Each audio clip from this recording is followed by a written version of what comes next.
ಯೋಗ ಅಂದರೆ ಒಪ್ಪಿಗೆ, ಜೀವನ ಶೈಲಿ, ನಾವು ತಿನ್ನುವ ಆಹಾರ ಪದ್ಧತಿ, ಹಾಗೆ ಯೋಚನಾ ಶೈಲಿ, ಟೋಟಲಿ ಆರೋಗ್ಯಪೂರ್ಣವಾದ ಜೀವನ ಅಂತ ಹೇಳಬಹುದು. ಹಾಗೆ ಯೋಗ ಅಂದರೆ ಒಂದು ಪರಿಪೂರ್ಣ ಮಾನವನ ವಿಜ್ಞಾನ, ಅದು ಜ್ಞಾನ, ಅದು ತಿಳುವಳಿಕೆ, ಹಾಗೆ ಸಂಪೂರ್ಣ ಜೀವನದ ದರ್ಶನ.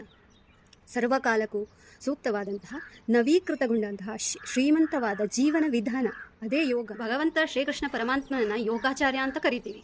ಅವರು ಶಾಸ್ತ್ರವನ್ನೇ 700 ಶ್ಲೋಕಗಳಲ್ಲಿ ಅರ್ಜುನನಿಗೆ ಬೋಧಿಸುವ ಮೂಲಕ ನಮಗೆ ಭಗವದ್ಗೀತೆಯನ್ನು ಕೊಟ್ಟಿದ್ದು. ಪತಂಜಲಿ ಮುನಿಗಳು 195 ಸೂತ್ರಗಳನ್ನು ಕೊಟ್ಟು ನಿಯಮಗಳನ್ನು ಕೊಟ್ಟಿದ್ದಾರೆ.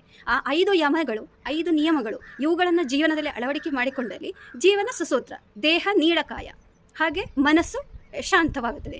ದೇಹ ಮನಸ್ಸಿನ ಟಾಕ್ಸಿನ್, ವಿಷ ಅಂಶಗಳೇನಿರುತ್ತೆ ಅವು ಹೊರ ಹೋಗುತ್ತವೆ. 2 ಯಮಗಳು ಹಾಗೂ 2 ನಿಯಮಗಳು. ಮೊದಲ 2 ಯಮಗಳು, 2 ನಿಯಮಗಳಲ್ಲಿ ಯಾರು ಪರಿಣತಿಯನ್ನು ಹೊಂದಿದ್ದೀರಿ ಅಂತ ಕಮೆಂಟಲ್ಲಿ ತೋರಿಸ್ಕೊಳ್ಳಿ. ಹೆಚ್ಚಿನ ವಿಷಯಗಳನ್ನು ಚರ್ಚಿಸುವುದಕ್ಕೋಸ್ಕರ ಚಾನಲನ್ನು ಸಬ್ಸ್ಕ್ರೈಬ್ ಮಾಡಿ, ಲೈಕ್ ಮಾಡಿ, ಫಾಲೋ ಮಾಡಿ. ನಮ್ಮ ಮನಸ್ಸನ್ನು ಕೆಡಿಸುವಂತಹ, ಕದಡುವಂತಹ, ನಮ್ಮ ಮನಸ್ಸಿನ ಸ್ವಾಸ್ಥ್ಯವನ್ನು, ನಮ್ಮ ಮನಸ್ಸಿನ ಶಾಂತಿಯನ್ನು ಕದಡುವಂತಹ 6 ಅಂಶಗಳಿವೆ. ಗೊತ್ತಾ ನಿಮಗೆ? 6 ಅಂಶಗಳು ಮನುಷ್ಯನನ್ನು ಹದ್ದುಬಸ್ತಿನಲ್ಲಿ ಇಟ್ಟುಕೊಳ್ಳೋದಿಲ್ಲ, ಮನುಷ್ಯನ ಮನಸ್ಸನ್ನು ಹದ್ದುಬಸ್ತಿನಲ್ಲಿ ಇಟ್ಟುಕೊಳ್ಳೋದಿಲ್ಲ. ಯಾವುದು ಗೊತ್ತಾ? ಕಮೆಂಟ್ ಮಾಡಿ. ನಾನು ಕ್ಲೂ ಕೊಡ್ತಾ ಹೋಗ್ತೀನಿ ಯಾವುದು ಅಂತ. ಮೊದಲನೆಯದಾಗಿ ಆಸೆ ಪಡ್ತೀವಿ ನಾವು. ಕಂಡದ್ದು, ಕೇಳಿದ್ದು, ಅದನ್ನೆಲ್ಲ ನೋಡಿದ್ದು, ಇದನ್ನೆಲ್ಲ ಆಸೆ ಪಡ್ತೀವಿ.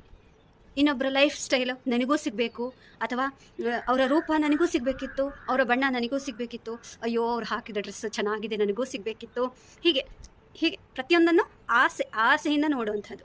ಹಾಗೆ ಕಂಡದ್ದನ್ನು ಸಹಿಸದೇ ಇರುವಂಥದ್ದು, ಸುಂದರವಾಗಿ ಕಂಡದ್ದನ್ನು ಸಹಿಸದೇ ಇರುವಂಥದ್ದು, ಸುಂದರವಾದ ಮಾತುಗಳನ್ನು, ಆರೋಗ್ಯಪೂರ್ಣವಾದ ಮಾತುಗಳನ್ನು ಕೇಳಿ ಅಸಹನೆ ಪಡುವಂಥದ್ದು, ಹಾಗೆ ಆಡುವ ಮಾತಿನ ಮೇಲೆ ಅನಿಯಂತ್ರಣ, ಇಂತಹದೆಲ್ಲ ಆಸೆ. 2ನೇದು ಸಿಕ್ಕಾಬಟ್ಟೆ ಕೋಪ ಬರೋದು, ಸಿಟ್ಟು ಬರೋದು, ಯಾರು ಏನೇ ಮಾಡಲಿ ಅಸಹನೆ, ಸಿಟ್ಟು. ಅದನ್ನು 3ನೇ ಅಂಶ ಬಂದು ದುರಾಸೆ, ಅತಿಯಾದ ಬಂಧುತ್ವ, ಅತಿಯಾದ ಬಾಂಧವ್ಯವನ್ನು ದುರಹಂಕಾರವನ್ನು ತೋರಿಸೋದು, ನಮ್ಮಲ್ಲಿ ಇದೆ ಅಂತ ಕೊಚ್ಕೊಳ್ಳೋದು, ಅಥವಾ ಏನಾದರೂ ನಡೆಯುತ್ತೆ ನಿನಗೇನು ಅಂತ ಆ ಥರ ದುರಹಂಕಾರದಿಂದ ವರ್ತಿಸೋದು. ಅಹಂಕಾರ, ಬೇಡವಾದಂತಹ ಒಂದು ಜಂಬ, ಬೇಕಾದ ಜಂಬವನ್ನು ತೋರಿಸೋದ್ರಲ್ಲಿ ಒಂದು ಮನಸ್ಸಿಗೆ ತೃಪ್ತಿ ಇರುತ್ತೆ.